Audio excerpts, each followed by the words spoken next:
মানুষের প্রতি দয়া দেখানো, মানুষের উপকার করা, নামাজ রোজা হজ যাকাত, এই ইবাদত গুলার চেয়ে কোনো অংশে কম নয়। কিছু কিছু ক্ষেত্রে মানুষের উপকার নামাজ রোজার চেয়েও বেশি সওয়াবের কাজ হয়। প্রিয় নবীজি মেরাজের রাতে জান্নাতে গেলেন।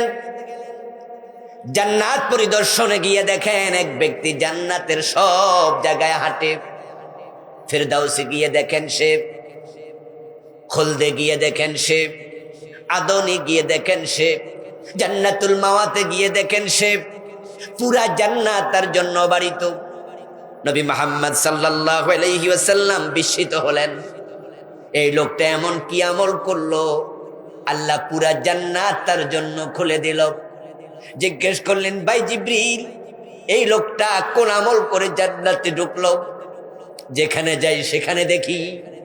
জিবরিল আমিন জবাব দেয়, দাখালাল জান্নাতা ফি শাজারাতিন কাতাহান যারিত তারিকি তুযিন নাস। সহিহ বুখারীর হাদিস। ও প্রিয় নবী, আপনি ভাবছেন অনেক বড় আমলওয়ালা, আসলে তা নয়। বরং তার একটা আমলে আল্লাহ এত খুশি হয়েছে, সে আমলটা হলো মানুষের চলাচলের রাস্তায় একটা গাছ ছিল। রাস্তার মোড়ের মাঝে রাতের বেলায় নতুন পথিক ওই গাছে হোঁচট খাইয়া ব্যথা পেত।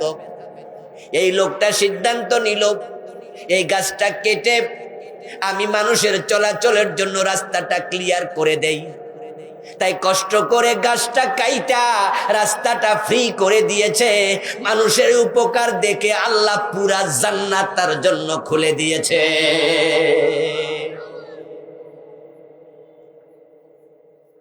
ছোটকালে মাদ্রাসায় পড়ছি, প্রাইমারি লেভেলে আপনারাও পড়েছেন। কবির কবিতা, হাসরের দিন বলিবেন খোদা হে আদম সন্তান, তুমি মোর সেবা করনি যবে চিনু রোগে অজ্ঞান। বলিবে মানুষ হে প্রভু করো তার, আমরা কেমনে লইব তোমার পরিচর্যার ভার। বলিবেন খোদা দেখনি মানুষ কেঁদেছে রোগের ঘুরে, তারি শুশ্রূষা করিলে তুমি সেটাই পাইতে মোরে। ভাবছিলাম কবির কল্পনা বিলাস। কামেলে যখন বুখারী খতম করছি ধামতি আলিয়া, তখন দেখি হুজুর হাদিস পড়ায় অনুবাদ করতেছে। এটা কবির কবিতা না, এটা হাদিসে কুদসি, সহিহ বুখারীর হাদিস।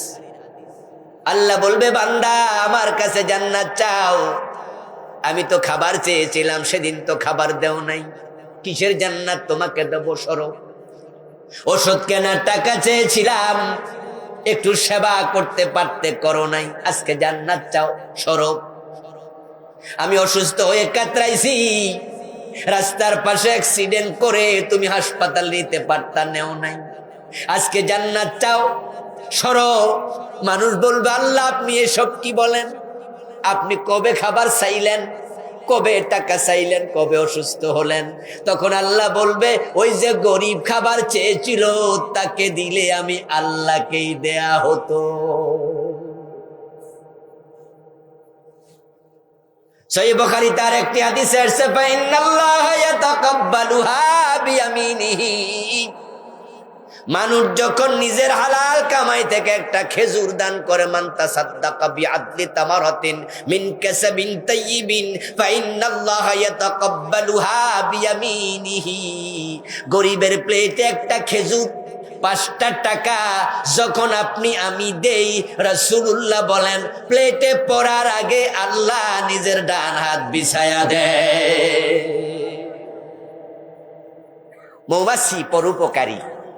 এবার বলুন তো, চরিত্রটা আমাদের ভিতরে দরকার আছে কিনা? এই ভাইয়েরা বলেন, দরকার আছে? এটা নিজের ভিতরে ওয়াজিব করে নেন, ওয়াজিব করে নেন, ওয়াজিব করে নেন। রহমান আপনার প্রতি অবারিত রহমত দেবে। আরে ভাই, শুধু একটা কুকুরকে পানি খাওয়াইয়া এক পতিতা জীবনের সব গুনাহ মাপ পাইয়া গেছে, এমন হাদিস কি আপনারা শোনেন নাই? এটা সহিহ বুখারীর হাদিস।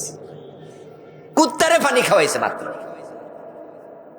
পিপাসিত কুকুর জিহ্বা বের করে হাঁপাচ্ছে, ওই চরিত্রহীনা নারী মরুদ্যানের পাশ দিয়ে অতিক্রম করতে গিয়ে দেখছে, মনের মাঝে মায়া জাগলো, হাইরে কুকুরটা তো মরুদ্যানে নামতে পারে না কুফে, কারণ কূপ তো খাড়া, চারপাশে মরুভূমি, মরুদ্যান খাড়া থাকে কূপ। মহিলা পায়ের চামড়ার মোজা খুলে ওড়নার সাথে বেঁধে কূপে ফেলেছে। সামান্য পানি উঠল, কুকুরের মুখে দিয়েছে। রহমানের রহমতের দরিয়া জোশ উঠে গেছে, জোয়ার উঠে গেছে। আমার ছোট্ট মাখলুক কুত্তারে যদি মহিলা পানি খাওয়াইতে পারে, দয়া দেখাতে পারে, আমি কেন তার প্রতি দয়া দেখাতে পারবো না? আমার রাসূল বলেন, আল্লাহ একসাথে জীবনের সব গুনাহ মাফ করে জান্নাত দিয়ে দিছে। কুকুর এমন এক প্রাণী যেটা থাকলে ফেরেশতা পর্যন্ত যায় না, রহমতের ফেরেশতা থাকে না, এত নিকৃষ্ট। ওরে পানি খাওয়াইলে আল্লাহ যদি এত খুশি হয়, আর মানুষ সৃষ্টির সেরা মাখলুক, ওদের উপকার করলে কি আল্লাহ খুশি হবে না? এই জন্য মৌমাছির এই গুণটা আমরা দিতে চাই। পরোপকারী হন, পরোপকারী হন, পরোপকারী হন, স্বার্থপর হবেন না। স্বার্থপর লোককে আল্লাহ পছন্দ